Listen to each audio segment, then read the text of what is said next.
Boa tarde a todos. Quero agradecer, em primeiro lugar, as pessoas que me chamaram para participar desse evento, né, o Pablo e a Secretaria de Saúde, e fico feliz de saber que tem tantas pessoas, né, e tantas cidades aqui do nosso estado, né, participando da reunião. Vamos rezar para que não caia, para que, enfim, nós possamos ouvir, né, as coisas. Está sendo gravado, o material está disponibilizado para a secretaria, para o instituto, para a secretaria, né? E eu agradeço ao Pablo que vai me ajudar aí com os slides, porque eu não sei passar, né? Eu estou aposentada, mas continuo trabalhando e tenho sido, sim, requisitada, porque a questão do luto é uma questão que sempre é importante, mas nesse tempo de crise, mais ainda, né? E eu vou tentar apresentar algumas questões, né? Eu peço que vocês vejam as perguntas depois, e também eu vou disponibilizar o meu e-mail, né, para quem depois tiver interesse ou precisar perguntar alguma coisa, eu estou à inteira disposição de vocês. Então, eu tentei organizar o que eu vou apresentar para vocês. Eu vou falar algumas coisas sobre luto que valem em geral, né, para a gente pensar as questões do luto, que sempre são questões muito importantes, né? E aí vou tentar levantar com vocês algumas questões que têm a ver com o tempo da pandemia. Vocês veem aí que tem o meu e-mail, vocês podem anotar já, né? O laboratório, vocês têm o site também, ali tem notícias ou coisas que vocês possam ver, mas no momento ele não está muito ativo, né, porque eu estou aposentada e não tenho ido agora, e a minha colega, a Nancy, também não tem participado de forma mais efetiva. Mas vamos lá, então, o próximo, por favor. Então, eu sempre gosto de falar que essas mentalidades da morte, né, que são baseadas no estudo do Philippe Carrier, né, consideram questões importantes sobre a maneira como os rituais e as ideias principais estão presentes. Então, na morte domada, que é um conceito que ele dá, é a morte conhecida, familiar, da qual se fala e tal. O que vai nos interessar mais são as duas outras mentalidades apresentadas, né? A morte interdita, que é aquela morte que precisa ser combatida, da qual não se pode falar, que é vergonha, que para alguns profissionais é vista como erro, fracasso, né? Então, é uma das que impera nos dias de hoje, e a morte escancarada, essa eu vou falar bastante para vocês, ela está muitas vezes relacionada com a morte violenta, com o suicídio, com os acidentes e tal, mas a gente pode considerar que as mortes da pandemia, elas acabam sendo mortes escancaradas, porque o tempo todo a gente está vendo, ou porque a gente tem alguém envolvido, né, que faleceu, ou pelas milhares de imagens de TV e tal, sobre UTIs e sobre pessoas em processo de morrer. Então, isso é uma das questões que está nos abalando muito. Próximo. Próximo.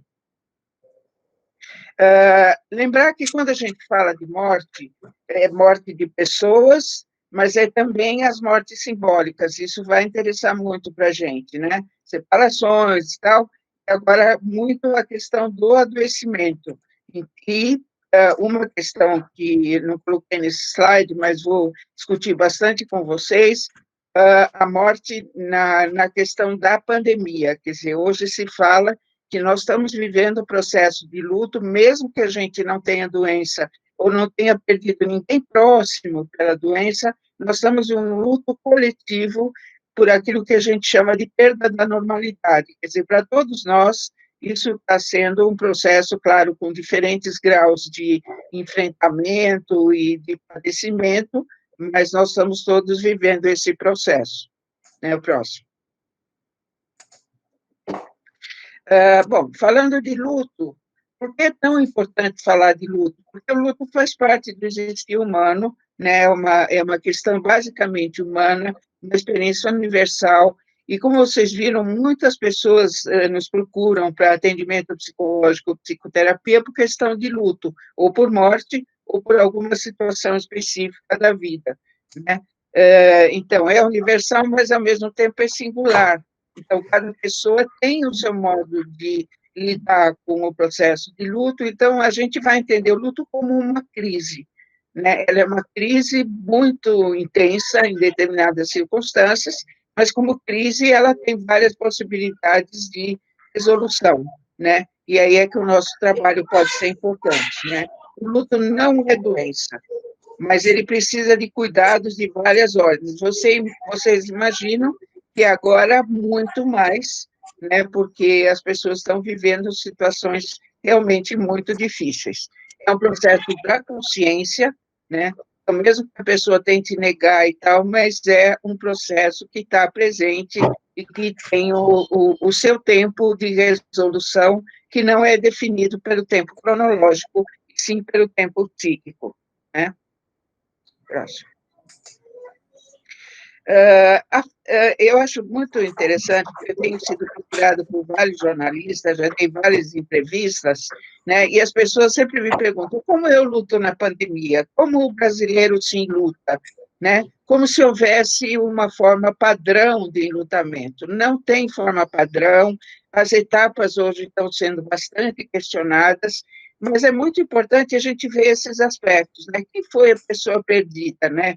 Como o que vínculo ela tem com o enlutado, né? Quais são as características do enlutado, sua história de vida, sua personalidade, seus modos de enfrentamento, como é que foi essa ligação, né? Eu brinco muito com assim, não tem ligação que não seja ambivalente, mas algumas delas são ambivalentes demais, né? Amor e ódio estão, de forma muito intensa, o que dificulta muito o processo de luto, né? O tipo de morte, a gente vai falar bastante sobre isso, porque o tipo de morte que está sendo apresentada agora é uma morte que envolve muito sofrimento e solidão, né. Então, é uma morte de difícil elaboração, né, para o enlutado. As experiências anteriores, né, como que a pessoa viveu, que cuidados ela recebeu, que experiências ela tem, se há ou não a presença de doença mental, né, porque não é que a pessoa com um transtorno mental, ela não se enlute, ela entra em processo de luto, mas pode haver interferências que precisam ser cuidadas e a rede de apoio, né. Próximo. Eu vou falar bem rapidamente sobre as várias fases do desenvolvimento, então, começando pela criança, a criança bebê, né, no período sensório-motor, ela não tem o conceito de morte, mas ela já tem uma, vivência, possível do que vive o enlutado, que é uma situação de aniquilação e alienamento quando, por exemplo, a figura materna sai do campo de visão ou, quando mais grave, ela é institucionalizada. Então, essa memória emocional do luto, ela, é um fator importante no processo de luto. Claro que, se essa criança tem uma experiência de maternagem, de contato e de acolhimento, isso ajuda na formação dos primeiros vínculos, né. Próximo. No período pré-operacional, né, quando a criança, vamos dizer, no período pré-escolar, é um período muito importante se a gente vai trabalhar com crianças enlutadas, né, essa é uma questão que é muito importante, porque ela já tem o desenvolvimento do pensamento e da linguagem, mas ela tem alguns aspectos que dificultam a compreensão, sobre a questão da morte, que a gente vai desenvolver melhor. Ela tem o pensamento mágico onipotente, ela acha que tudo gira em torno dela, e aí a questão da morte é muito complicada, porque ela ainda não teve essa experiência, né. O próximo, por favor. Então as crianças têm as experiências de perda, já podem ter tido na outra fase, mas nessa fase ela já vai começar a aprender algumas coisas que vão ser muito importantes no processo, de elaboração do luto. A primeira delas é que a morte é irreversível, ou seja, não dá para, voltar da morte, não dá para morrer e desmorrer, né. Então isso vai ser muito importante, né, a gente poder entender que o que se rompe é o vínculo presencial, é o vínculo que a criança tinha com a pessoa, né, não a vínculo pelo contato, né, mas o que essa pessoa continua na memória, na imaginação. A gente vai falar sobre isso, mas é muito importante que ela saiba que no morrer ela não vai ver mais essa pessoa, ela não vai brincar com essa pessoa como ela brincava até então. Aí o grande problema é sempre usar o termo morrer. Ela morreu. Isso tem um significado diferente de uma separação, diferente de uma viagem, diferente do sono, né? A criança não sabe também sobre a universalidade da morte, ou seja, que ela ou seus familiares vão morrer um dia, né? E isso é uma situação também bastante angustiante, né? E aí é muito importante poder dizer que a pessoa, por que a pessoa morreu, qual foi a razão da sua morte, e também que ela não vai morrer agora. Claro que isso é talvez uma quase meia-verdade, mas é o que temos, né? Porque, na verdade, não é porque uma pessoa morreu que ela vai morrer também. O problema do pensamento mágico onipotente é a criança achar que algum comportamento seu provocou a doença ou a morte, né? Um mau comportamento, ou se ela desejou a morte, porque todos nós já desejamos a morte de alguém em algum momento, que isso tenha sido a causa efetiva da morte, né? Próximo. Então, é muito importante saber que as crianças vivenciam o processo de luto, né, que elas precisam de informação, esclarecimento e acolhimento. Se ela ainda não tem o conceito de irreversibilidade e universalidade, é muito importante estar atenta a essa questão, né, e poder esclarecer a criança com um linguajar simples e que ela possa compreender. Nem sempre ela vai entender da primeira vez, e aí a gente pode sempre abrir o espaço, compartilhar sentimentos, e a criança deve participar dos rituais. Isso eu vou discutir com vocês agora, né, um pouco mais quando falar da questão da pandemia. Próximo. Infelizmente, ainda não se aborda a questão do luto na escola, né? Os educadores não se sentem preparados para cuidar dos seus alunos enlutados. Isso tem sido uma discussão bastante forte nossa, de que qualquer pessoa pode cuidar de uma pessoa que está em processo de luto. Ouvir, acolher, estar junto, não é tão importante o que se fala, e sim o que se escuta. E aí, educadores, mais ainda, que conhecem a criança, que são familiarizadas, podem ter uma importância muito grande, né? Muitos educadores ainda não reconhecem como sua tarefa acolherem crianças enlutadas, né? E a morte que não é falada, a morte que não é conversada, é uma questão importante. Nós temos também a questão da violência, e nós temos hoje crianças enlutadas com os dois pais, perdendo os dois pais. Enfim, são situações muito difíceis, né, gente? Então, a gente está estruturando uma forma nova de cuidados que precisam ser discutidos, né? Próximo, por favor. E na adolescência? Bom, aí não temos mais a questão, a criança, o jovem sabe, né, já a criança mais velha, e também se ela já teve uma experiência, ela sabe sobre a irreversibilidade e universalidade, mas isso não quer dizer que está tudo resolvido, né? Do ponto de vista emocional, do ponto de vista das relações, é uma situação bastante difícil, né? Para o jovem, muitas vezes, é o questionamento da onipotência, os vários tipos de situação, de drogas, de acidentes, enfim, situações bastante difíceis, né? Pode também ser um período antes da pandemia, já existia, e agora talvez esteja potencializado, chamado vazio existencial, né, de não ter as relações, de não ter os contatos, de não ver sentido na vida e tal. O que a gente tem observado, né, um alto índice de suicídio, e eu não sei o quanto isso vai se exacerbar ainda mais durante e depois dessa crise que nós estamos vivendo. O próximo. É uma questão que a gente estava discutindo muito, né, porque muitos jovens estão vivendo processos de morte, estão vivendo perdas de iguais, porque não é esperado que um jovem morra, a não ser em situação de violência, guerra ou excepcionalidade e tal, e isso estava acontecendo, está acontecendo de uma forma bastante intensa, então você vê jovens perdendo jovens, amigos, irmãos, né, mortes violentas, mortes por acidente, suicídio. Então, é uma situação muito difícil, mesmo nas escolas, né? Como que é possível discutir esse assunto, abrir? Nós vimos na universidade também muitos jovens estudantes se matando, e assim, como é que isso fica com os colegas e tal? A gente estava participando também de várias situações dessas, né? Então, o adolescente vive, né, o luto de si próprio, porque às vezes, mesmo depois do acidente ou suicídio, ele sobrevive, mas tem sequelas e que precisam ser cuidadas, e muitas vezes o adolescente, ele se enclausura, ele não quer falar, é difícil falar e tal, então, abrir esses espaços são muito importantes, né? O próximo, por favor. Porque, por exemplo, a escola pode ser um lugar bem importante de discussão, né? Ter grupos de jovens para poder refletir e discutir o assunto.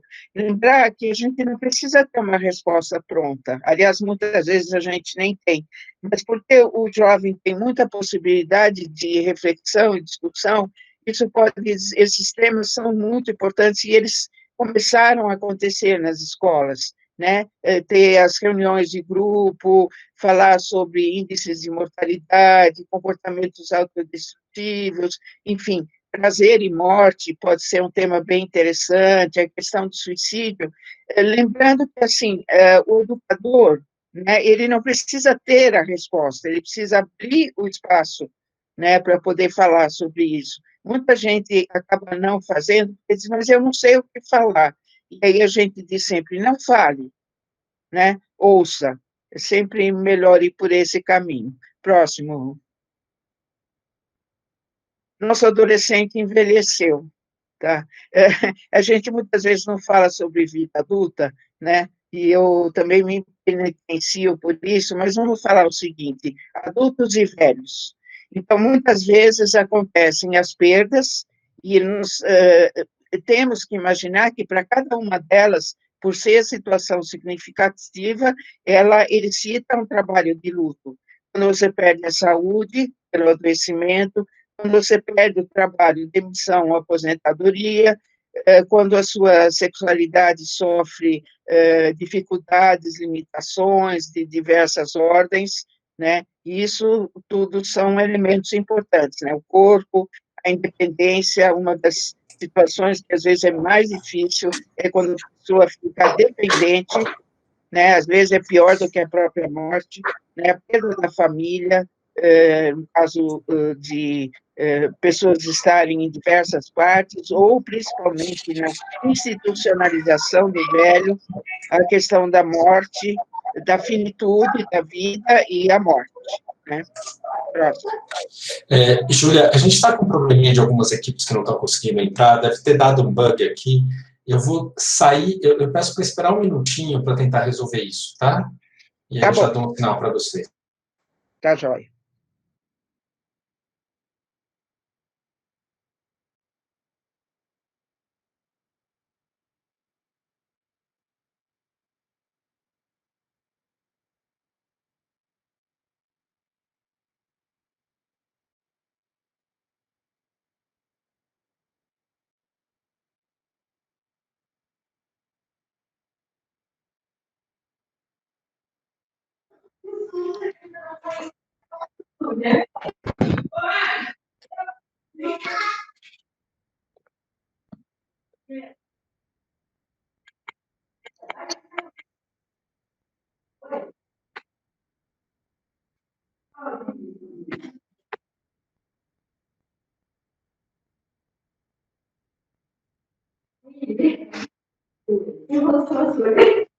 Mexeu muito lá. Eu não sei se estava por ordem, mas são as perdas. Esse aqui vai ter um termo de compromisso do transporte, dizendo que se faltar 2 vezes é cancelado. Acho ótimo. E se, para ter de novo, tem que passar 30 dias de tratamento. Não vai ser, entendeu? A gente vai liberar antes, mas... Tá certo. No termo de... Que menina.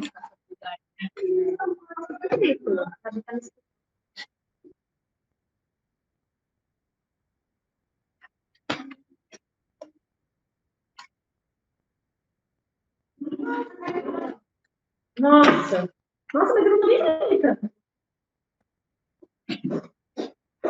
Bom, então, voltamos, né? Vou pedir para passar o próximo, por favor. Obrigada, Gil. Próximo, por favor.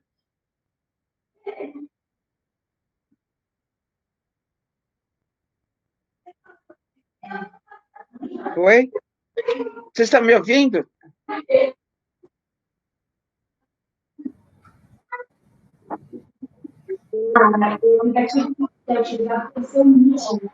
Pablo? Mas se vocês conseguirem, vai ser só pelo computador mesmo. Daniela precisa desligar o microfone. Filha, tá ligado? Pablo voltou? Fone, bem. Faz Sim, acabei de voltar. De fato, tinha dado um bug na plataforma e que não estava deixando as pessoas que estavam tentando entrar, mas parece que foi resolvido. Eu vou voltar a colocar os slides agora. Tá bom, obrigado, Pablo. Peça, por favor, para a Dani Canelli desligar o microfone.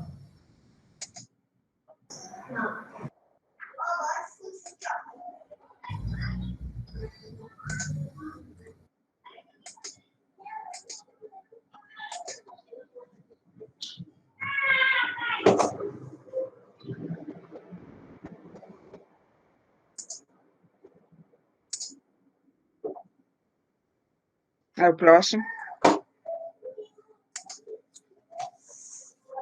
Então, é muito importante, né? Eu imagino que também, além de jovens adultos, vocês também acolhem vários idosos, né? Então, é muito importante poder perceber que, claro, que ajuda na forma de lidar com as perdas, né? A pessoa ter os recursos, né, já de uma experiência vivida, ter uma família que acolhe, uma rede de apoio social. Então, isso está sendo um problema muito sério, né? Eu falo em nome dos idosos, apesar de eu estar na categoria idoso jovem, né? Mas logo que se instalou a pandemia, eu, de repente, virei um grupo de risco, né? E virei velha.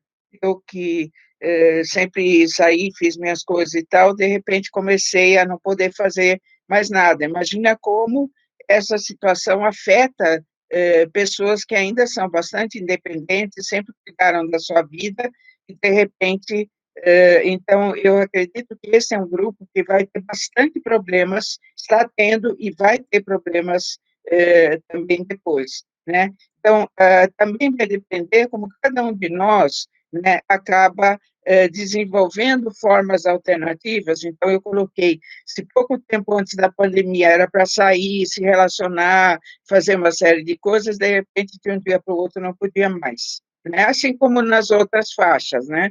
Mas, vamos dizer, no caso dos idosos, essa restrição foi e será mais grave, né? Então, também vai ter que ver sobre a capacidade de resiliência, qual é a capacidade que as pessoas têm de enfrentamento, de mudar a situação, quanto que as pessoas aprendem a usar esses recursos que agora estão à disponibilidade nossa, mas com limitações. Quer dizer, vocês veem quantas pessoas estão com dificuldade de entrar na plataforma e de poder participar dessa maneira. Próximo. Você tem também, vamos dizer, a possibilidade de expressão de sentimentos, de buscar significados, resiliência, rede de apoio. Então, isso tudo ajuda a pessoa a poder enfrentar, né? Mas você tem também próximos fatores que complicam isso, né? Os próximos.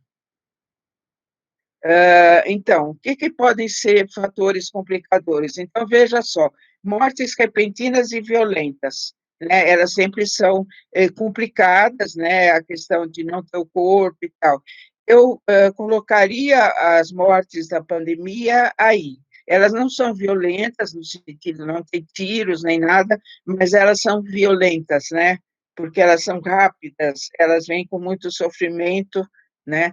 Bom, a questão do suicídio é sempre difícil, as mortes lentas, né? Problemas psiquiátricos atrapalham o processo do luto, não impedem, mas atrapalham, e precisam de cuidados, relacionamentos ambivalentes, e aqui tem um destaque, né? Falta da rede de apoio, família e amigos, quando as pessoas estão sozinhas, né? Quando as pessoas, mesmo que elas tenham família e tal, mas às vezes não conseguem se conectar, enfim, são questões que a gente precisa considerar, né?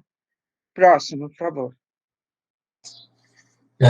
Só um momentinho, estou vendo, parece que tem gente novamente tentando entrar. Escuta, Pablo, não tem alguém que pode te ajudar a passar os slides aí? Eu precisaria Você passar disse para que outra teria pessoa. outras pessoas, para não ficar tudo com você, né?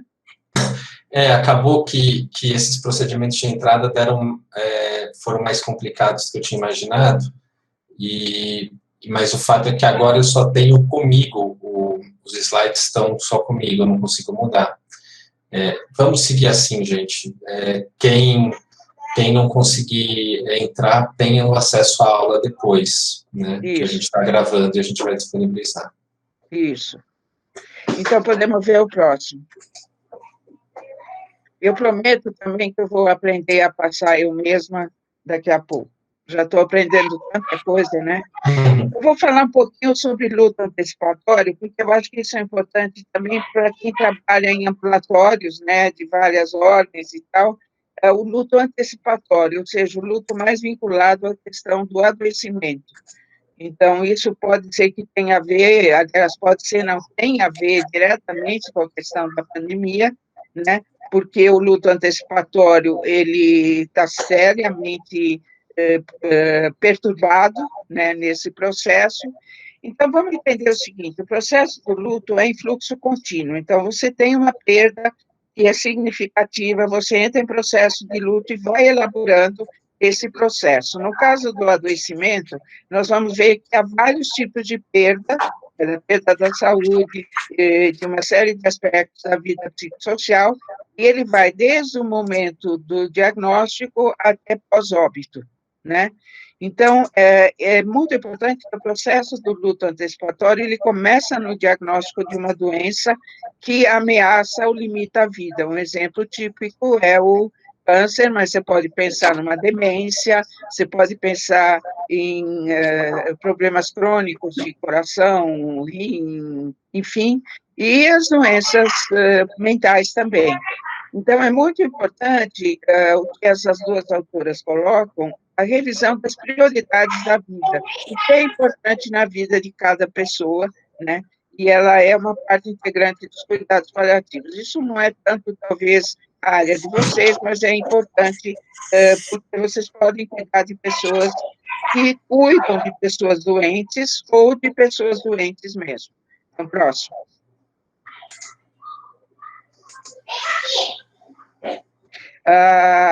Então, o luto antecipatório é importante porque há uma parte que é a perda de si, do estranhamento, da despersonalização.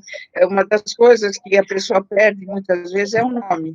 Ela passa a ser nomeada pela doença ou pelo leito, né? E ela perde também, muitas vezes, toda a sua história anterior de vida e ela passa a ser só um paciente, né?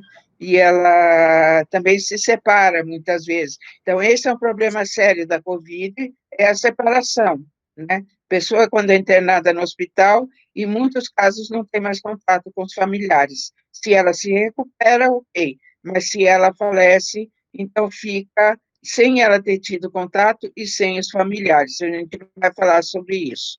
Próximo. É muito importante, não sei o quanto vocês têm contato com familiares, né? Muito importante validar o processo de luto, mesmo com a pessoa doente, né? Ela não faleceu, mas a gente entende, então, que o luto é por uma perda significativa, pela perda desta pessoa do jeito que ela era. Muitas vezes a situação mais difícil é quando você tem pessoas, por exemplo, com quadro de demência. Então, elas têm fisicamente também, mas já não são a pessoa que sempre foram, né?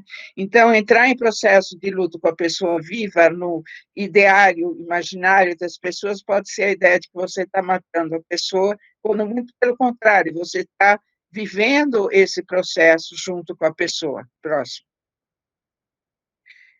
Isso eu queria também debater bastante com vocês, o chamado luto não autorizado. O que quer dizer isso? O processo de luto, ele acontece num contexto familiar e social, né? Então, você tem uma família, você tem uma sociedade, você vive numa certa cultura, você vive numa certa região do país, né? Você tem seus valores e tal.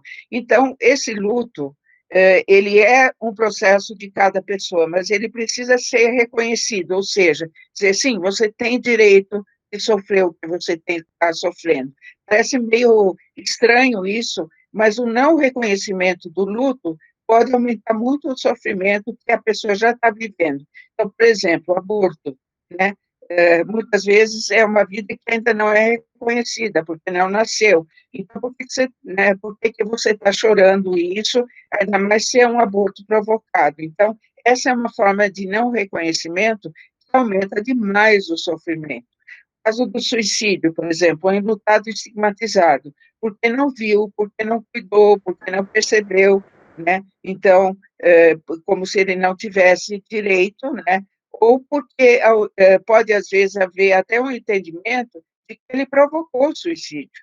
A pessoa se matou por causa do sofrimento da vida familiar.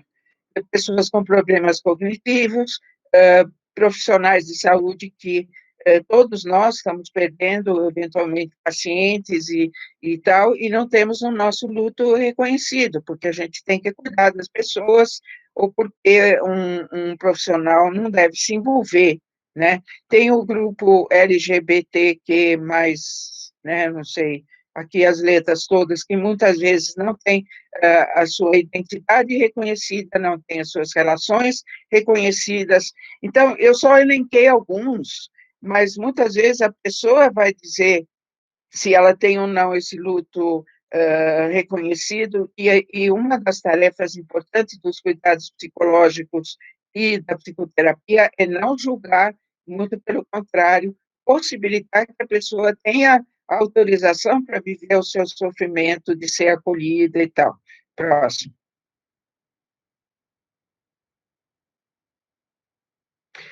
Bom, aqui tem algumas coisas que eu vou falar, mas depois eu vou retomar com vocês no caso da Covid, né?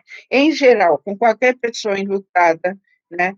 Parece até uma coisa meio estranha, mas o Freud já dizia que uma das grandes tarefas do processo do luto é perceber que uma perda ocorreu, quer dizer, reconhecer que é uma perda, né? E poder lidar com a elaboração daquilo que foi perdido, né? Ajudar a identificar os sentimentos, como reviver sem a pessoa. Há uma teoria muito importante do luto em vigência hoje, muito mais do que as etapas, viu, gente? Hoje em dia há uma discussão muito séria sobre deixar para lá as etapas, se é choque, se é realização, se é as etapas da Kubler-Ross, né? A negação, a aceitação e tal, pensar muito mais num tipo de tarefa que tem que ser realizada, lidar com os sentimentos que essa perda provocou e ter a possibilidade de se adaptar a uma nova situação sem a pessoa. Veja no exemplo da pandemia, a gente perdeu o normal, né, o, entre aspas, normal, com 500 aspas, temos vários sentimentos em relação a isso. Então, isso é uma parte do processo de luto, e a outra, assim, como é que a gente se adapta nessa nova situação, seja em casa, seja num trabalho com todos os aparatos que precisa no momento, e com toda uma série de situações. Então, a gente está, vamos dizer, oscilando entre esses vários pontos.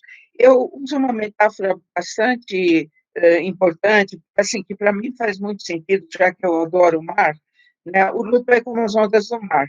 vai e vem, né? Tem dias que a gente está ótimo, a vida continua, flui e tal, e tem dias que a gente está no fundo do poço, sentindo cada sentimento e cada minuto da falta dessa pessoa, né?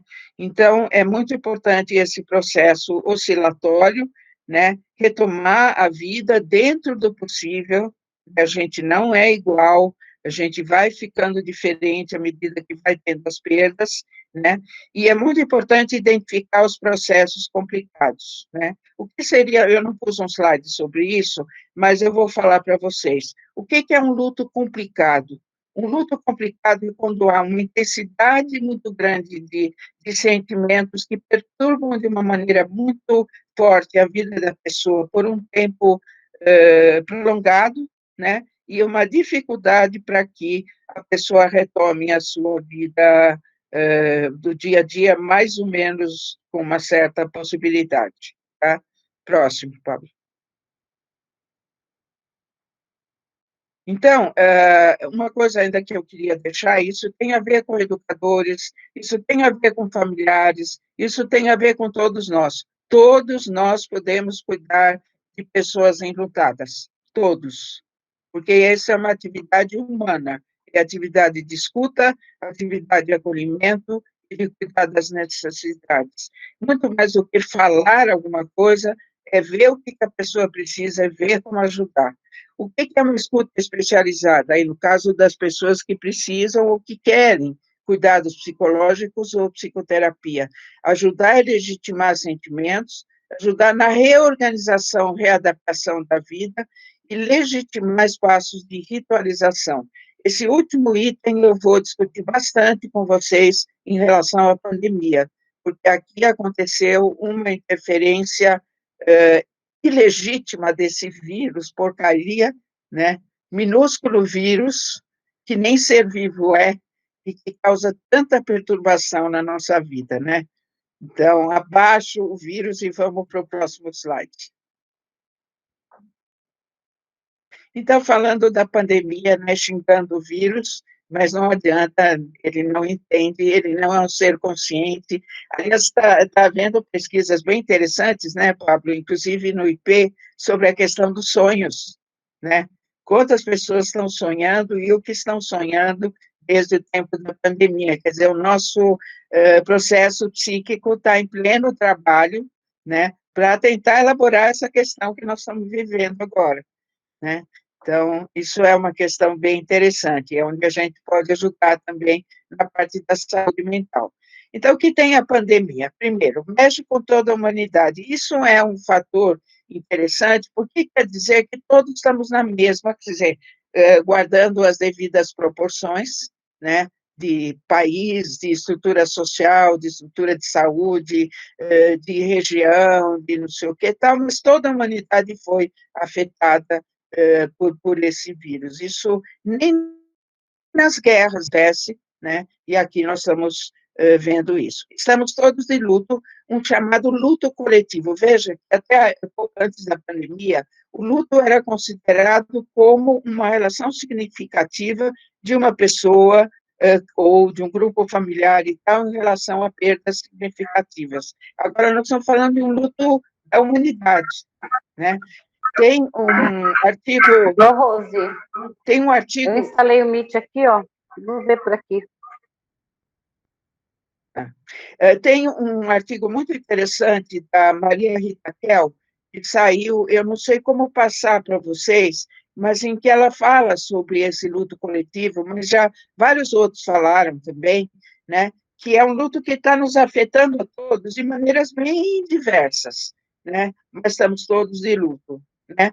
Então, e o que a gente perdeu? A gente perdeu o que se chama o mundo que a gente conhecia, o mundo que tinha ontem, que tinha hoje, que tinha amanhã, que você sabia o que você ia fazer durante a semana, que você podia sair, podia fazer um monte de coisa, tal, você perdeu. Claro, perdeu com maior ou menor intensidade, a gente vai poder falar sobre isso. Mas a gente fala sobre o normal, a perda da normalidade, mesmo sabendo que essa normalidade, para nós psicólogos, ela é muito relativa, nós estamos falando do novo normal, que também é relativo, Então, é um mundo de incertezas, né? Próximo. Então, mortes na pandemia. Eu tentei organizar um pouquinho, né, agora já pensando mais na questão da pandemia, e aí depois abrir para as perguntas. Então, a morte está próxima de todos nós, ou seja, todos podemos nos infectar e todos podemos, são os grupos de risco. Havia um risco mais localizado num certo grupo, que ainda continua sendo o grupo de risco maior, mas a gente está vendo que pode afetar qualquer pessoa, e se não há uma comorbidade, mesmo assim, algumas pessoas morrerão, mesmo sendo jovens, atletas e tal. Eu chamei de trágica democracia, né? A forma de cuidado é isolamento. Então, essa é uma questão muito complicada, porque quando a gente pensa no cuidado de uma maneira geral, a gente pensa em alguém cuidando, ou num grupo de pessoas cuidando, né? A gente tem, claro, grupo de pessoas cuidando, mas o que se diz o tempo todo, e agora com flexibilização e tal, mas que o cuidado principal é o isolamento. Pesquisas ainda mostram isso.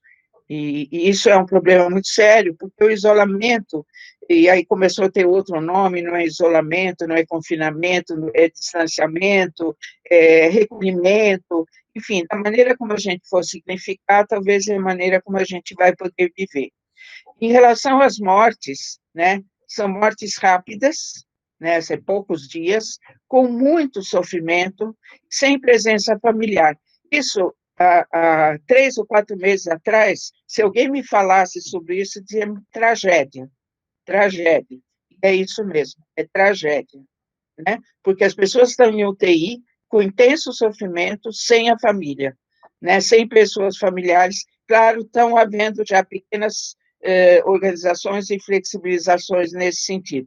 Sobrecarga dos recursos de saúde, isso a gente está vendo, apesar dos números flutuarem a cada dia, né, como a gente está vendo, e o medo de não ser atendido por falta de vaga. Então, e quando chegar a minha vez, como vai ser, né? Vocês sabem que para poder haver essa volta e tal, 70% das pessoas teriam que estar infectadas. Agora, como que a gente imagina isso? Eu estou nos 70%, eu estou nos 30%, enfim, como é que é essa coisa? Então, mundo presumido, certezas, tudo está em dúvida. Próximo, Pablo. Luto na pandemia. Ai, meu Deus do céu, esse está sendo o maior desafio para nós. A alteração em todos os rituais de finalização da vida e do luto. Então, isso é o que tem nos preocupado, aqueles que estudam a questão do luto, aqueles que cuidam, como vocês, né, o grupo de psicólogos, de uma maneira geral. Por quê? O luto sempre tem que ser cuidado, isso a gente já falou. Muitas pessoas estão em trabalho de psicoterapia do luto, enfim, as coisas no luto caminham, é a crise maior do existir humano, enfim, tem várias questões aí. Mas o que aconteceu na pandemia, eu levantei aqui alguns pontos. Por exemplo, no hospital, quando a gente falava do luto antecipatório, é muito importante ter o luto para poder conversar sobre as perdas, rever as relações, ver uma série de coisas que são importantes, porque a pessoa está viva e está no processo de adoecimento, às vezes por muitos anos. O que está acontecendo agora é que não há um acompanhamento no processo de final de vida. Muitas vezes, dos familiares, praticamente nunca, a não ser em alguns casos, né?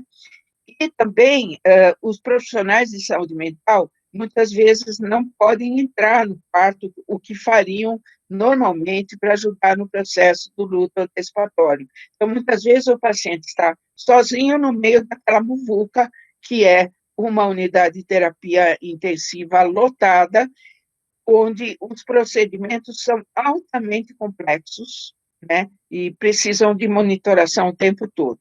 Então, doentes estão solitários em UTI, né, então eles estão sozinhos e os familiares sem notícia e sem despedidas, tá? Que é um dos rituais fundamentais do luto, é a despedida, né?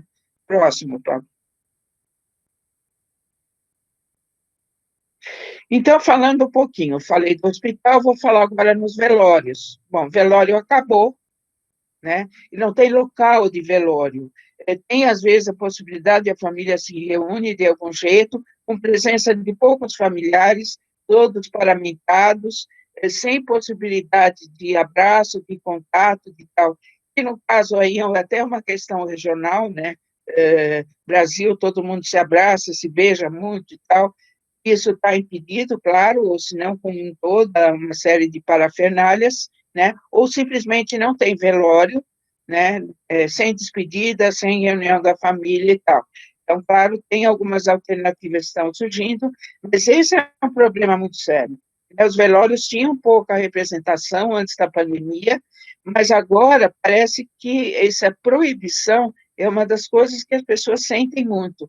E muitas vezes não sabem se aconteceu, se não aconteceu, como foi, e não podem ver o corpo pela última vez, falar o adeus, toda essa questão que tem um valor muito significativo, né?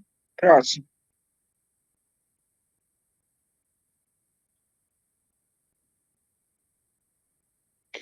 Enterro, né?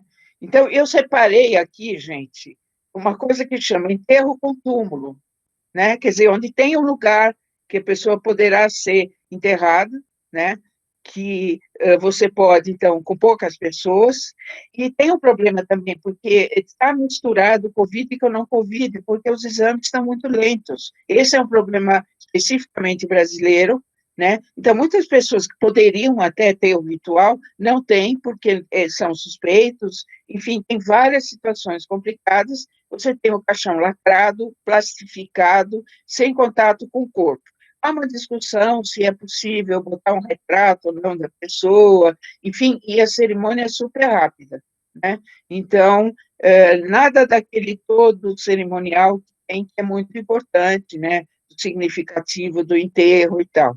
E mais grave ainda, a gente viu algumas imagens terríveis, né? De enterros em vala comum, sem espaço, uma cova do lado da outra, sem privacidade, às vezes o local não fica tão claramente definido, apesar de que há uma preocupação muito grande dos serviços funerários de garantir a questão do local e de, enfim, tornar o mais humano possível, né, dentro dessas circunstâncias. Então, você tem rituais seriamente alterados, riscos para um luto bem complicado. Eu não falei aqui da cremação, é uma opção também, mas também com cerimonial bem rápido. A cremação, eu até, isso é uma coisa que eu preciso depois investigar melhor, seria uma solução possível em muitos casos, desde que houvesse autorização, né? Então, essa é uma discussão também. Próximo.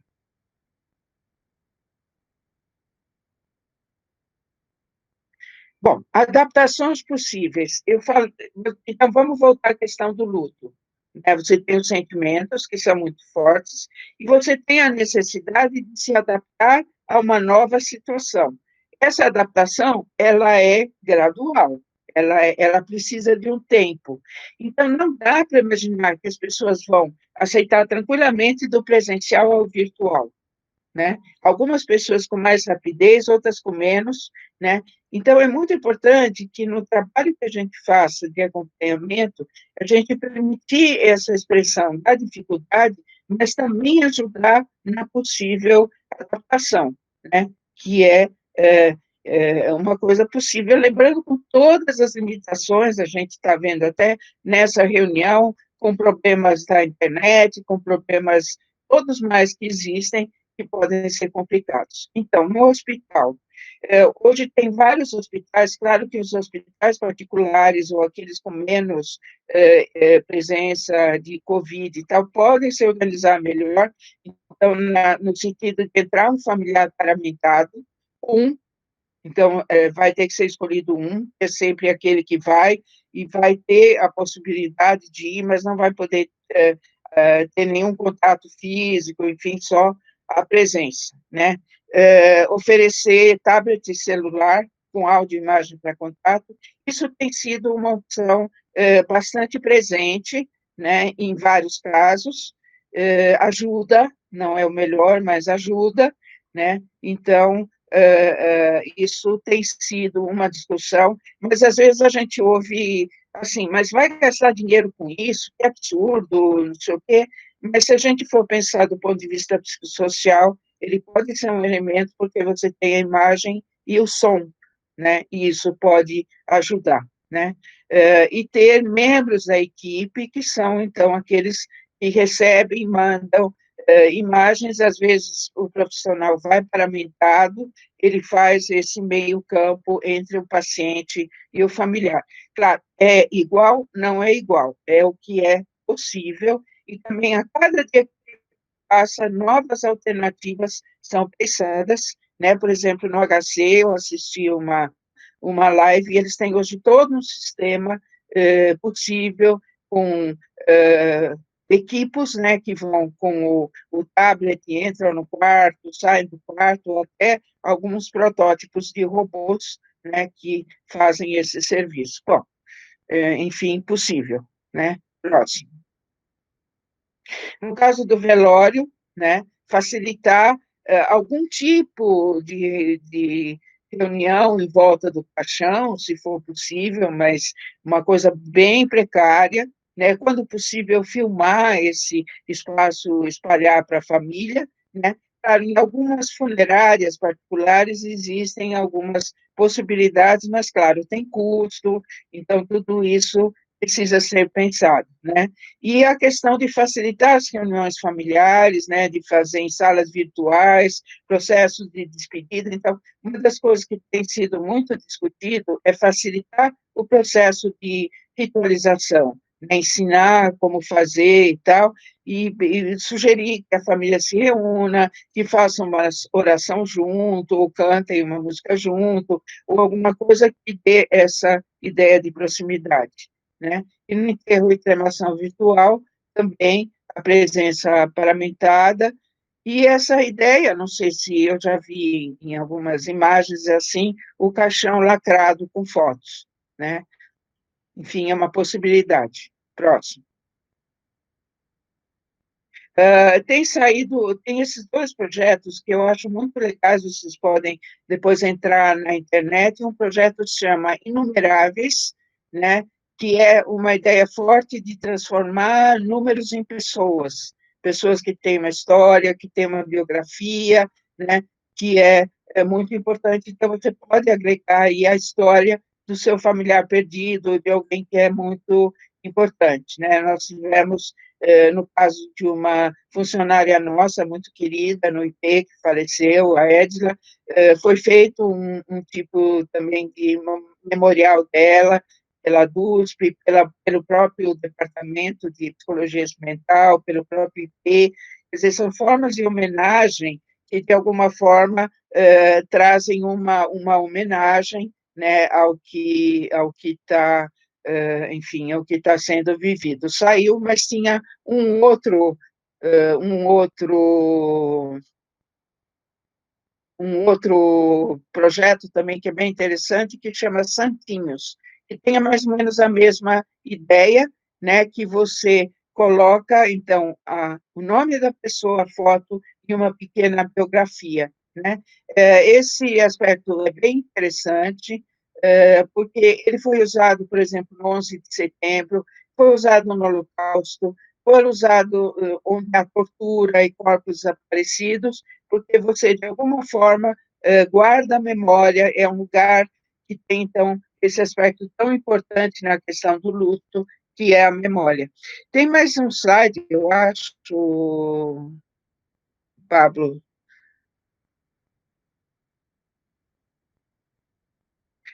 Eu não sei se vai dar para passar. Vocês estão me ouvindo? Sim. Oi? Eu achei que eu tinha caído. Bom, cuidados durante a pandemia. Está pequeno. Será que dá para ir no principal, Pablo? No principal.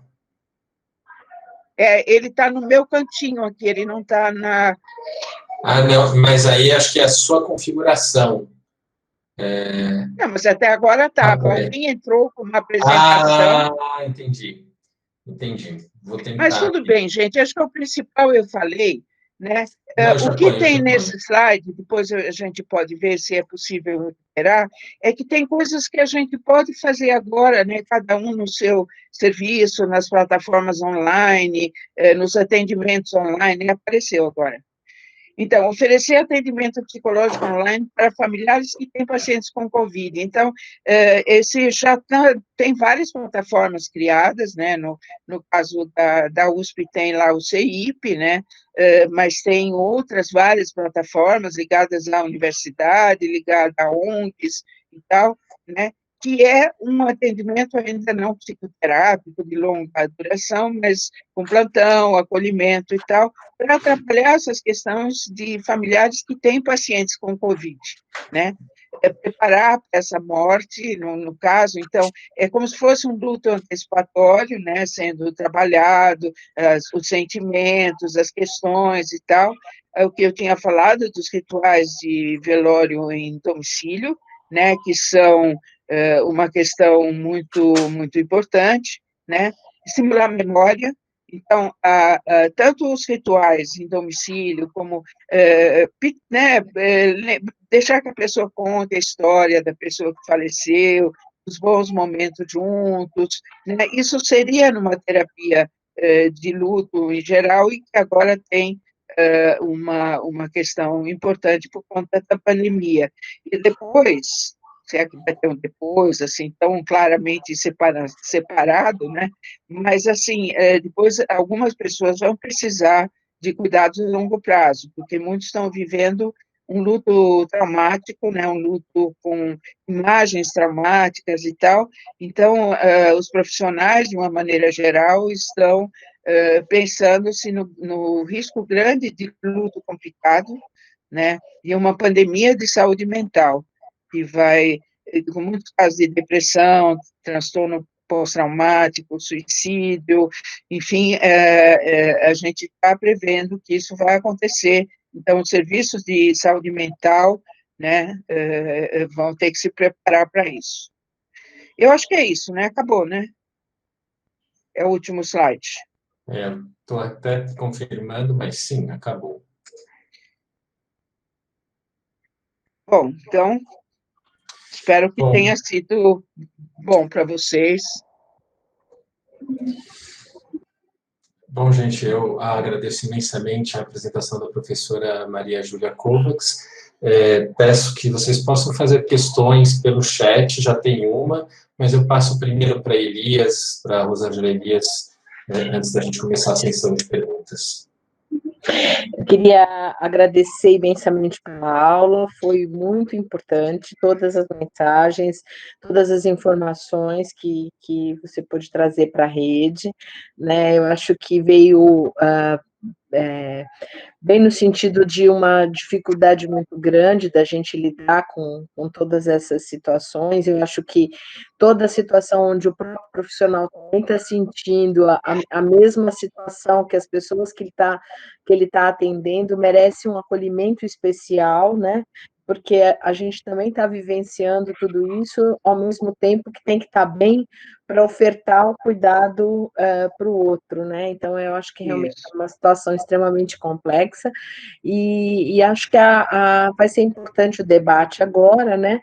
Para que as equipes possam colocar um pouquinho, né, das suas vivências, como é que eles estão lidando com isso no interior. A gente sabe que tem um movimento diferente. O interior, né, está começando agora um processo com maior número de óbitos. Isso era mais sentido na região metropolitana e São Paulo, né, e a cidade de São Paulo. Mas eu acho que é importante a gente compartilhar isso, já que a gente tem um tempo para se preparar, para lidar com todas essas situações. Eu tenho muito a agradecer, vou devolver para o Pablo, e acho que aí a gente começa a compartilhar as perguntas. Ok, acho que você levantou uma questão importante, Rosângela, que talvez eu não tenha dedicado muito, mas é muito importante isso que você falou, né? Os profissionais de saúde são extremamente afetados pela pandemia, sem dúvida nenhuma, né? Primeiro foram os profissionais de área clínica, né? Os intensivistas, toda a equipe dentro do hospital, mas depois também toda a equipe que está na retaguarda, né, nos hospitais e nos ambulatórios e nos CAPs e em todos os lugares, né, nós somos um grupo também bem fortemente afetado, porque somos afetados como pessoas com tudo isso que foi colocado e também com a tarefa de cuidar. Acho que é muito importante isso. Bom, a gente tem algumas perguntas. Ela está emudecida. Agora sim. Em alguns serviços, eu acho que é importante até colocar que em muitos serviços, o vetor do vírus para dentro de alguns serviços é o profissional de saúde. Eu acho que isso também gera uma questão aí difícil de lidar, né? Quando acontece, a gente teve casos de residência terapêutica, por exemplo, que foram vários os óbitos, e aí eu acho que é mesmo a questão de asilos ou outras instituições, eu acho que é importante também a gente discutir um pouquinho isso, né? Sim. É uma coisa bem, bem significativa, acho que para as equipes de saúde. Legal. Bom, nós já temos várias perguntas, eu estou vendo que algumas perguntas são mais específicas, eu vou começar por elas e depois as mais gerais, tudo bem? Então, uma pergunta da Giza. Com crianças pequenas, devemos usar o termo morte, mesmo se a família falou que a pessoa virou estrelinha, ou só se usa o termo morte se a própria criança usar? Olha, na minha opinião, mas essa é minha opinião, né? Você usa assim, quer dizer, é importante falar com os familiares, conversar sobre isso e tal, mas o termo é morte, e você fala sobre morte e fala sobre o que a morte significa. São dois aspectos, né, que eu levantei para a criança pequena. Um é que da morte não tem volta, então ela não vai mais ver essa pessoa como ela via até agora.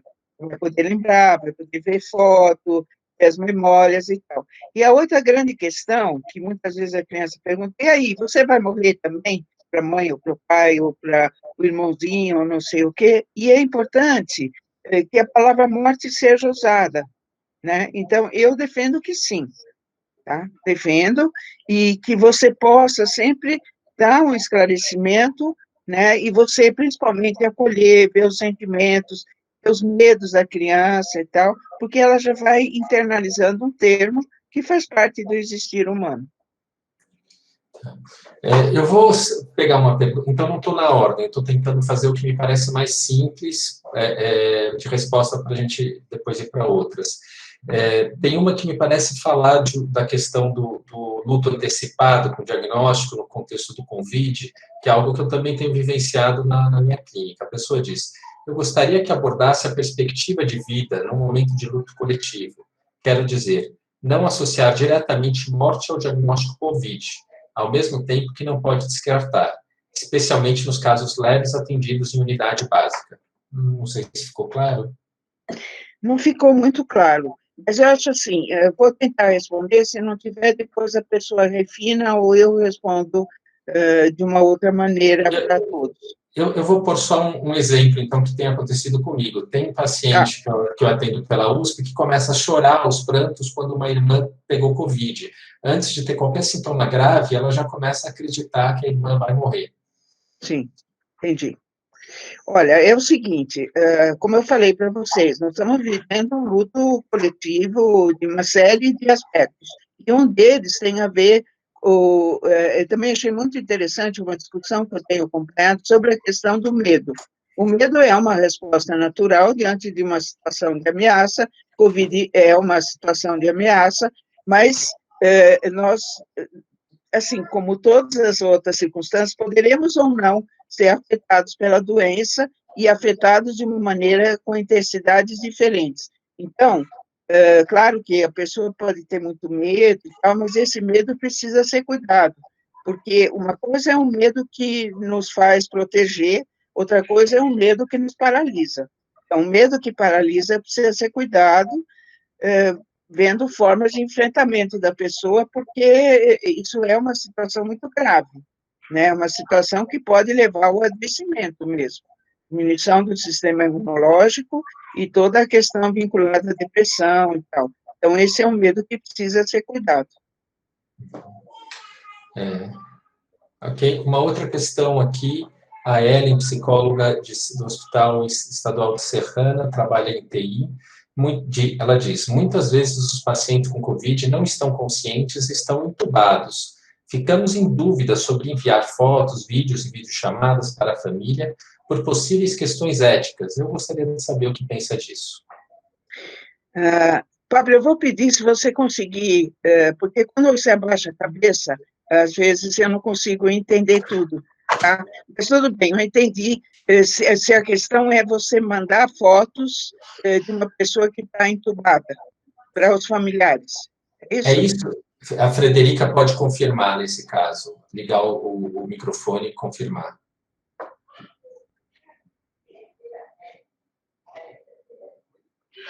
Bom, ela não está conseguindo. Olha, o que eu penso, eu vou dizer mais ou menos o que eu penso. Se é uma pessoa que você está acompanhando e tal, quer dizer, não dá para selecionar imagens dentro de uma UTI. Então, se vai a imagem e a pessoa está entubada, vamos lembrar o seguinte, pode ser cruel o que eu vou dizer, mas o índice de mortes da Covid, ele é muito baixo. Por que ele é tão alto para nós? Porque nós estamos vendo todos eles concentrados no mesmo lugar, e se é um familiar nosso, um amigo nosso, é 100%. Aí não é mais saber se epidemiologicamente é ou não é e tal. Então, o que nós estamos vendo, e por isso também se está dizendo para tentar ver não tantas imagens, milhares de imagens, né, sobre pessoas na UTI entubadas e tal, porque dá a impressão que todos nós vamos acabar lá, e não é verdade, né? Agora, se eu estou cuidando de alguém, um familiar, que tem uma pessoa com Covid, e eu tenho a oportunidade de poder trazer mensagens dessa pessoa, né? Eu posso preparar também, se é o caso de mandar uma foto ou não, ou de transmitir a mensagem verbal sem a foto. Também acho que a gente precisa avaliar o quanto a outra pessoa vai aguentar, porque, na minha opinião, ver imagens de UTI é muito duro, né? Toda aquela parafernália e tal. Eu tenho um discurso anti-UTI muito forte, e claro que agora ele está sendo completamente abalado com tudo isso que a gente está vivendo, mas é muito sofrimento, é muito difícil ver. Então, acho que a gente pode também conversar. Você quer que eu te traga notícias do seu familiar? Você quer ver a foto? A foto pode ser difícil, pode ser assustadora, e que você prefere? Porque muitas pessoas estiveram no respirador e se recuperaram, e muitas pessoas, e outras pessoas não se recuperaram. Por que uma se recupera ou não? A gente está vendo várias discussões, se é uma inflamação, se é um exagero imunológico do organismo, o que está acontecendo. Então, acho que a gente pode filtrar um pouquinho de acordo com a pessoa que a gente está cuidando, né? Mas eu acho que, assim, a informação, ela é importante. A informação dada de uma maneira clara e acolhendo o sentimento da pessoa. Muito bem. Eu vou aglutinar algumas perguntas que dizem respeito aos dispositivos, né, ao como fazer, que tipo de recurso a gente pode usar na atenção em saúde, né, para lidar com essas questões do luto. Algumas pessoas estão falando dos rituais, então acho que estamos entendendo que o recurso a esses rituais, como santinhos, ou inumeráveis, e outras coisas que a gente possa fazer, dizem respeito a formas, a dispositivos de cuidado, né? Nesse sentido, há uma pergunta para se falar um pouco mais sobre esses rituais que se podem fazer quando o sepultamento já existiu nesse contexto do Covid, né? O que a gente poderia ajudar a pensar nesse sentido. Mas também há perguntas de outro tipo. Há uma pergunta sobre o grupo, se seria interessante fazer grupos com pessoas enlutadas, e, se você concordar com essa ideia, se caberia mais de um familiar no mesmo grupo. Então, estou entendendo que a ideia é um grupo com pessoas de diferentes famílias, mas que, eventualmente, caberia ter mais de da mesma família. E outra pessoa que trabalha no CAPS fala de que não está atendendo presencialmente, os atendimentos são por telefone, e se pergunta sobre como daria para trabalhar nesse contexto de não atender presencialmente a questão do que ele está chamando de luto social. Então, estou entendendo que é menos a identificação de casos de pessoas que tenham falecido entre os próximos dos usuários e mais essa dimensão toda social que está acontecendo. Então, são questões bem diferentes, mas que têm esse ponto comum sobre que dispositivos a gente pode lançar mão nessa hora, que estratégias a gente pode usar nessa hora. Então, eu acho que a condição atual, não a melhor, a melhor seria fazer os grupos presenciais, mas os grupos presenciais, no momento, não é possível, né? Então, grupo, eu acho que é uma possibilidade de trabalho interessante. Quando pode ser presencial, melhor. Eu não sei, nas diversas cidades, se ainda pode ser presencial ou não. Eu imagino que em cidades onde o contágio é, não sei dizer. Então, eu prefiro não me em relação a isso. Mas se é possível fazer virtual, o trabalho em grupo pode ser bem legal também, tá? Pode ser uma proposta, claro, vai ter que se tentar ver se é possível fazer, como é possível fazer e tal, mas eu gosto muito da proposta de grupo.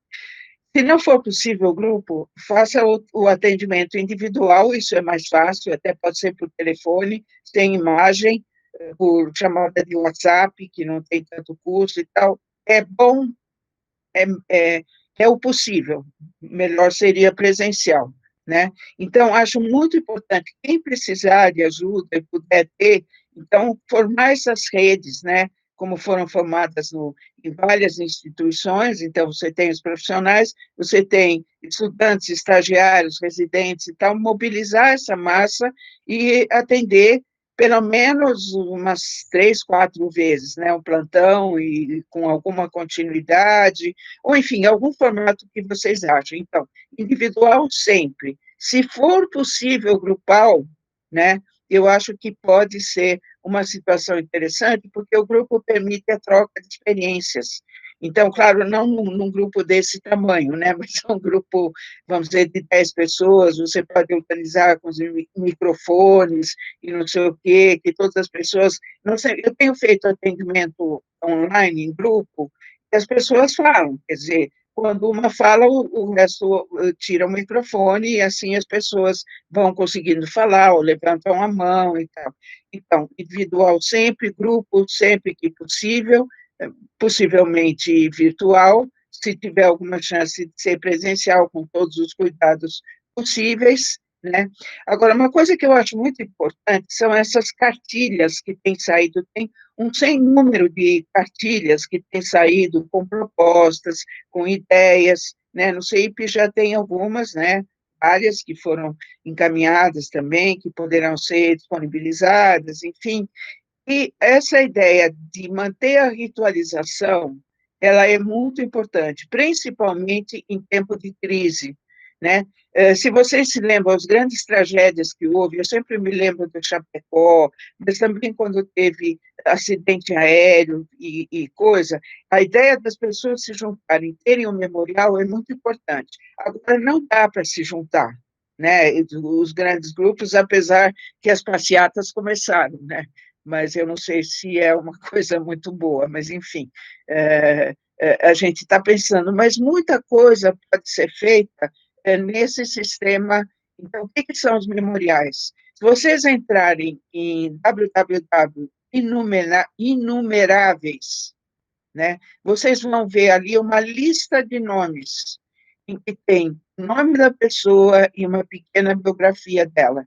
Como é que você inclui um nome e tal? Eu não sei, eu não experimentei ainda, né? Mas pode ser, se não for nesse site, pode ser, por exemplo, na comunidade da cidade, pode ser em algum lugar em que você tem, assim, a pessoa, eu dei o exemplo da nossa funcionária da Psico, então apareceu a foto dela, apareceu uma característica de personalidade dela, que era muito alegre, estava sempre rindo, uma pessoa...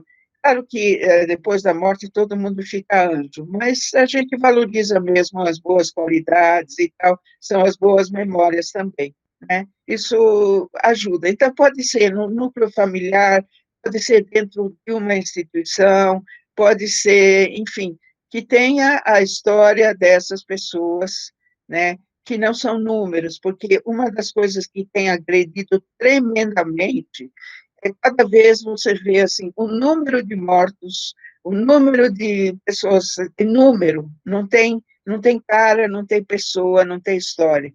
Então, agora mesmo os meios de comunicação têm procurado sempre trazer uma ou duas histórias para lembrar que nós estamos tratando de seres humanos, de pessoas, que têm uma história de vida, que têm relações e tal, não só os familiares, mas os amigos, a comunidade e tudo. Então, essa é uma coisa que a gente deve valorizar muito, essa ritualização, né?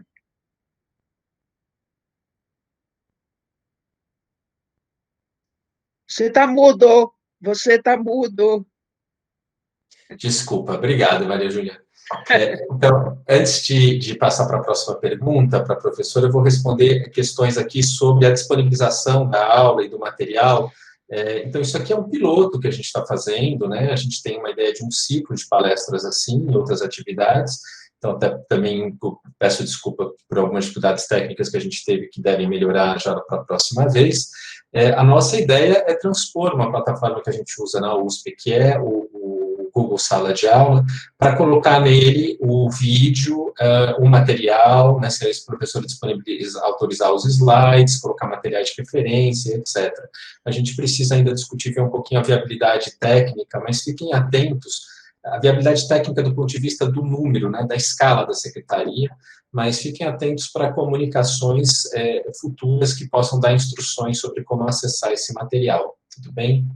Agora, voltando nas questões, tem duas questões que me parecem bem expressas nessa que eu vou ler, da Lira Júnior, que diz: a maioria de nós pensamos na nossa morte, nessa época, como lidar com a morte dos outros, se muitas vezes o terapeuta não tem isso elaborado para ele.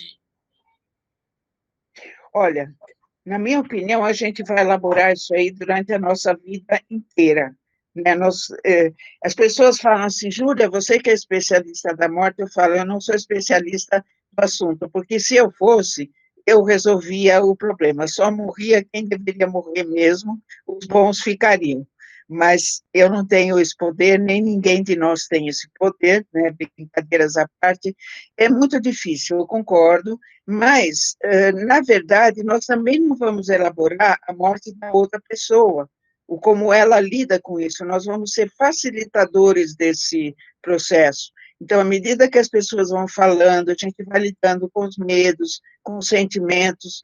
Então, é muito importante que a gente não vai resolver a situação, a gente vai estar junto com a pessoa. Então, o grande problema dos enlutados agora é eles chorarem os mortos, as pessoas que eles perderam. Então, se a gente pode autorizar, se lembra que quando eu falei, o luto precisa ser autorizado, ele precisa ser reconhecido. Eu preciso dizer para a pessoa, sim, você tem o direito de sentir o que você está sentindo. Vamos conversar sobre isso. E aí a própria pessoa vai fazendo o seu processo de elaboração. Então, e a gente vai elaborando junto. Se vocês leem as histórias das primeiras pessoas que lidaram com isso, né, e eu cito a Kubler-Ross, que é uma pessoa que para mim foi uma referência importante, ela foi aprendendo na prática, no contato com os pacientes que ela atendia, ela era psiquiatra, né, e ela ouvia esses pacientes, deixava eles contarem as histórias, e aí isso ia facilitando o processo de autorização, de elaboração e tal. E a sociedade em geral diz assim, não chore, seja forte, nós temos que aguentar, né? Você vai superar. Não sei se vai superar um dia, talvez, mas a gente está junto, autorizando e legitimando esse processo. Bom, mais uma pergunta aqui, eu chamo as pessoas pelo jeito que elas estão aqui, né, o nome que elas entraram, cadastraram. Então, a Giza pergunta, gostaria de saber como trabalhar o luto com uma pessoa que você sabe que está sofrendo anormalmente pela perda, mas se recusa a falar sobre isso. Então, o grande problema de nós, né, é o seguinte, a gente trabalha com quem quer, com quem tem a disponibilidade psíquica, né? Então, a gente oferta esse cuidado, né? A gente oferta a nossa presença, a nossa disponibilidade, e a pessoa vai ou não aproveitar disso. Então, se ela está sofrendo muito, né, e não consegue, eu preciso saber se ela não consegue ou se ela não quer. Se ela não quer falar de jeito nenhum, mas ela ainda está no contato conosco, a gente pode tentar comer pelas bordas e tentar entender por que ela não quer falar. Agora, muitas pessoas não conseguem falar, é diferente. E não conseguir, aí a gente pode tentar ver como é que a gente cria um caminho de facilitação para que essa pessoa possa se sentir à vontade de falar, saber que ela não vai ser julgada, não vai ser criticada, não vai ser minimizado o seu sofrimento, né? Então, isso é uma das coisas que as pessoas sentem mais, né? Quando alguém deixa elas falarem, não fica interrompendo, não fica fazendo pergunta e não fica dizendo como deve ser, né? O luto não deve ser de um certo jeito, ele é como ele é, né? Então, por exemplo, eu vou citar até uma coisa que às vezes acontece, que os homens têm mais dificuldade de expressar seus sentimentos e tal, ela é uma verdade que pode não ser real, mas se ela estiver presente, autorizar, né, deixar que ele possa falar sem que seja julgado porque é fraco, porque isso ou porque é aquilo, né?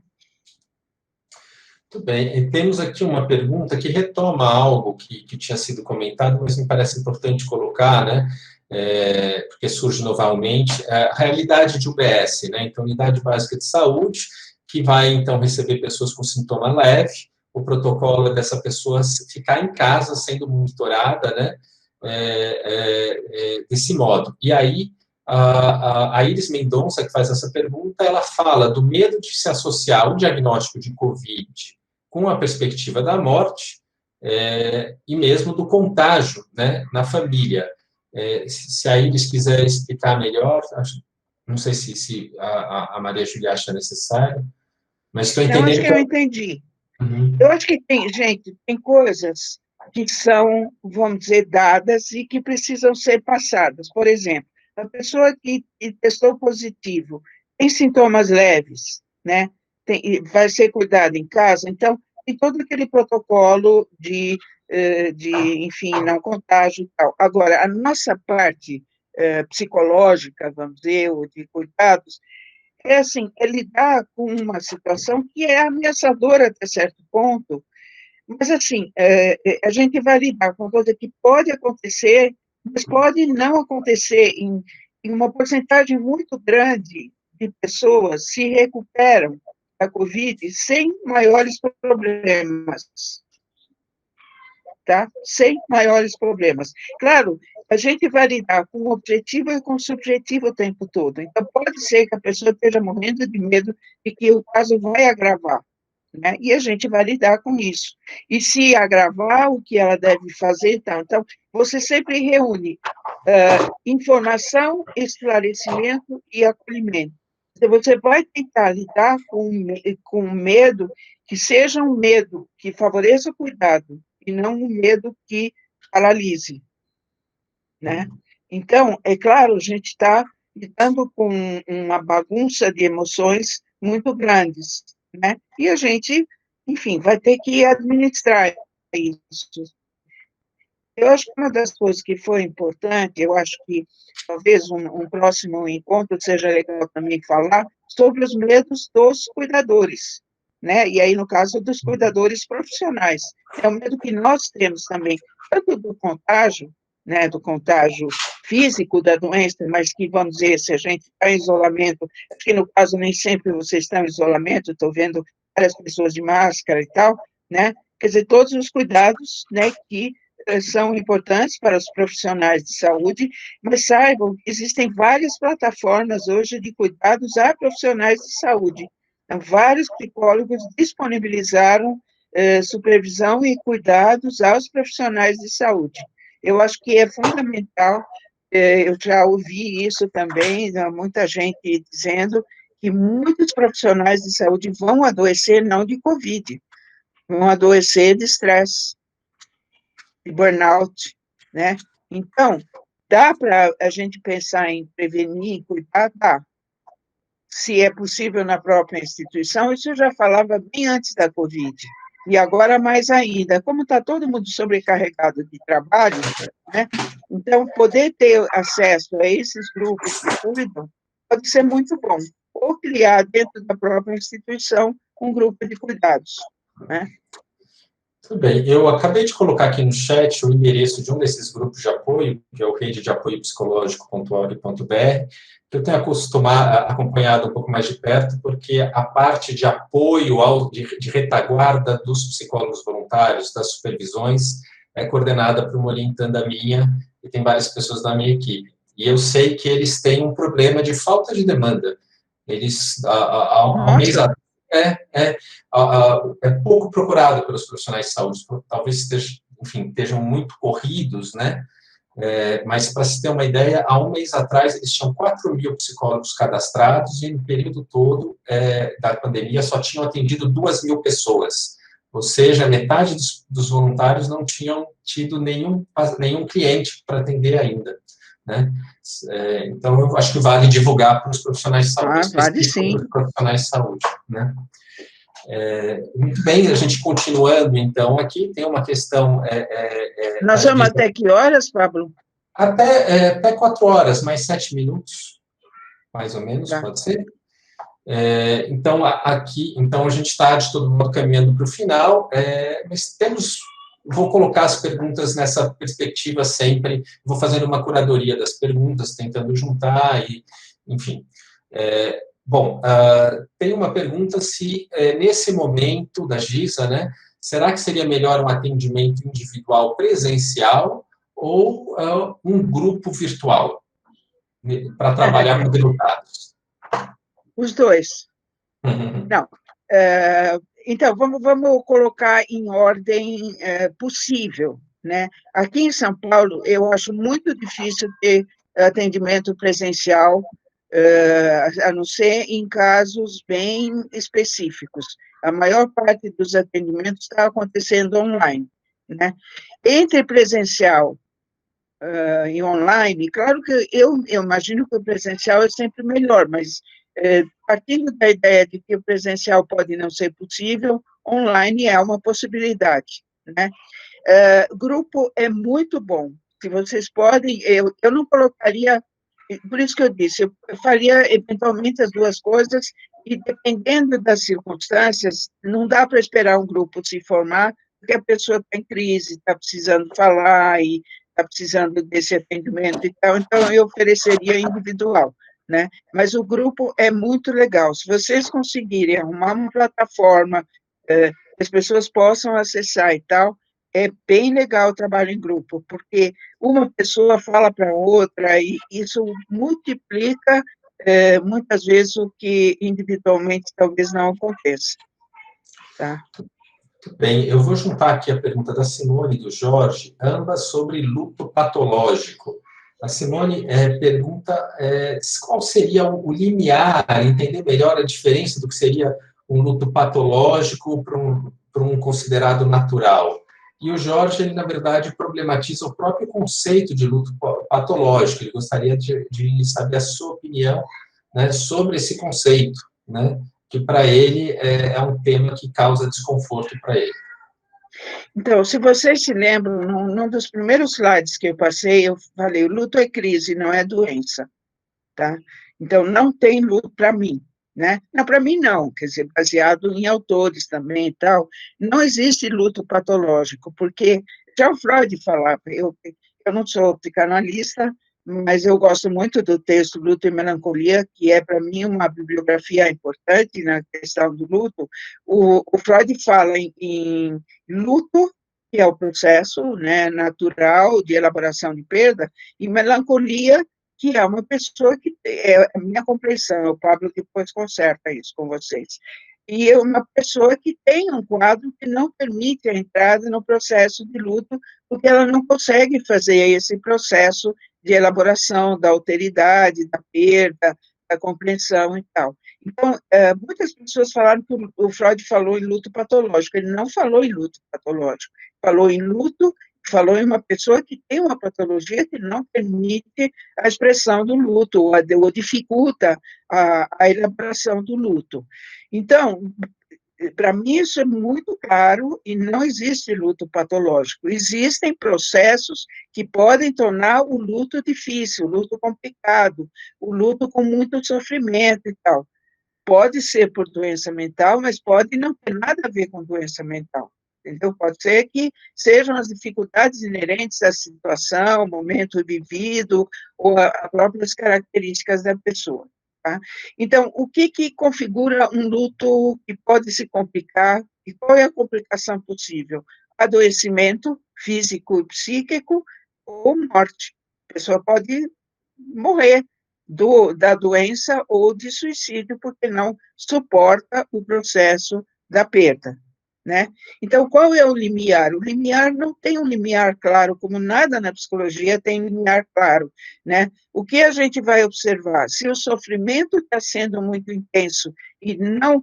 Porque uma coisa é ter um sofrimento muito intenso, muito próximo à situação da perda, né? A pessoa fica desesperada, chora muito, se coloca em situação de risco, não come, não dorme e tal. Mas o que se espera é que, com um certo passar do tempo, essas situações vão diminuindo de intensidade, os sentimentos vão conseguindo se organizar, e a pessoa vai gradativamente retomando sua vida com todas as dificuldades. Ela pode continuar muito triste, pode continuar tendo medo, sobressaltos e tal, mas ela vai devagarzinho recuperando a sua vida. Não tem um tempo cronológico para isso, tem um tempo subjetivo.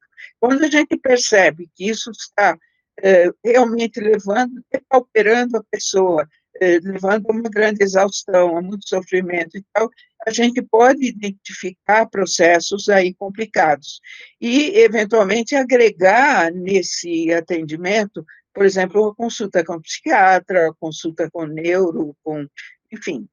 Mas não é obrigatório, isso que eu quero dizer para vocês. A gente tem que acompanhar o processo. Eu sou de uma linha fenomenológica, mais humanista e tal, para mim não interessam diagnósticos, interessam compreensões, né, do que se está passando. Então, se eu acho que a situação pode levar a uma situação de risco de vida, de adoecimento e tal, é hora de talvez conversar com um colega, ver se é o caso de ter uma medicação ou não, mas, enfim, é mais nesse sentido. Então, nosso tempo está chegando. Agora, eu estava vendo que tem trocas muito interessantes no chat, né? Trocas de experiência, de indicação, que eu sugiro que vocês leiam, mas tem apenas uma pergunta, propriamente falando, que me parece que ainda não foi, de algum modo, mencionada. Então, se me permitirem, eu faria essa pergunta, e aí a gente caminha faz um encerramento, que seria bacana a Rosângela, a professora Maria Júlia, a Rosângela e eu termos algumas palavras finais para encerrar. Pode ser? Bom, então, a Poliana Fraga, ela pergunta, né, ela diz que após o óbito, o familiar ele pode estar isolado. Então, quando oferecer o cuidado, né, do luto, como sugerir a assistência ao luto? Deve-se esperar a busca espontânea, né, ou o profissional de saúde faz um movimento de busca ativa? Acho que isso é bem importante também para o pessoal da saúde da família, né? Eu esqueci de falar no começo da minha fala que não podia ter pergunta complicada. Esqueci de falar. Mas é o seguinte, não, brincadeiras à parte, na minha opinião, nessa situação que nós estamos vivendo agora, eu ofereceria o cuidado, tá? E vou te dizer por quê. Às vezes a pessoa está tão isolada, tão machucada, tão assim, que ela não tem a ideia de que esse cuidado pode ser oferecido. Então, eu não sei, eu teria que pensar, claro, qual seria essa estrutura de oferta, né? Uma vez que talvez muita gente nem está indo pessoalmente até o PS ou até o recurso e tal, né? Como fazer esse contato, mas sabendo, né? Talvez seria via WhatsApp, talvez é a forma que eu imaginaria, não sei se telefonema seria o melhor jeito, enfim, alguma forma de dizer, olha, nós temos aqui ofertada esse espaço de acolhimento. Eu sei que houve o falecimento de XYZ, né, seu parente, familiar e tal, dizer que nós temos aqui profissionais que estariam dispostos a estar, a cuidar, via online, sei lá, da forma como for a questão. Eu faria a oferta, sim. Agora, claro, a pessoa poderá ou não aceitar, aí já é o movimento dela, né? A gente não vai forçar nada, mas vai dizer, olha, eu sei que é um momento difícil e tal, e aqui a gente tem um grupo que poderia atendê-lo se você quiser. Caso tenha interesse, mande um zap, um e-mail, ou alguma coisa, e a gente vai entrar em contato, tá? Muito bem, muito obrigado, professora Maria Júlia. Então, caminhando aqui para o encerramento, vou falar algumas palavras e eu passo para a Rosângela, né? Fico muito contente da gente poder ter essa discussão, me parece que, espero que vocês também tenham essa percepção de que a gente pôde dialogar com esse assunto tão duro, mas tão importante hoje em dia e que deve demandá-los na linha de frente do trabalho. Acho que a gente pôde abordar por questões pertinentes a diferentes níveis de atenção, né? Desde a UTI à unidade básica de saúde, e que espero que isso possa, além de poder dar algumas ideias, compondo com os saberes e as práticas que vocês já têm, também da percepção de que estamos juntos no processo, né?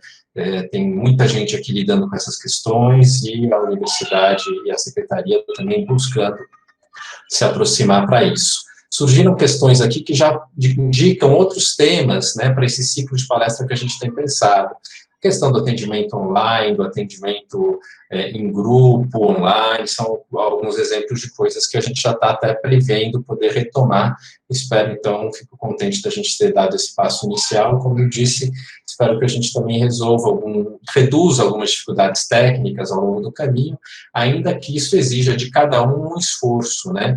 É um outro tipo de trabalho, tem que aprender a lidar com a plataforma. Então, tanto para acompanhar essas atividades, quanto para poder fazer um atendimento online para os seus atendidos, né? Há um aprendizado, um esforço que, às vezes, a gente tropeça, levanta, cai de novo, para poder aprender pequenas coisas, como ligar e desligar o microfone, colocar uma caixa de som, logar numa base que tem que estar logado no navegador e outras coisinhas que vocês ainda vão se deparar aí pela frente, quem ainda não se deparou. Então, eu agradeço e saúdo vocês na esperança que se relança nesse momento da gente poder continuar trabalhando e pensando no pós-pandemia, né? Pensando no futuro.